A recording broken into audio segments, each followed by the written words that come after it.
Meaning of dowelling. Dowelling. Dowelling. Dowelling. Dowelling.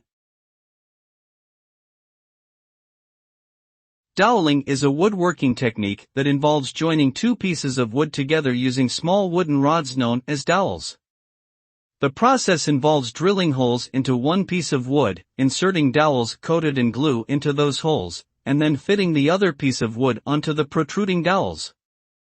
The result is a strong joint that's invisible from the outside, making it a popular choice for furniture and cabinetry. The dowels add strength to the joint by increasing the surface area of the connection and creating a mechanical bond with the glue.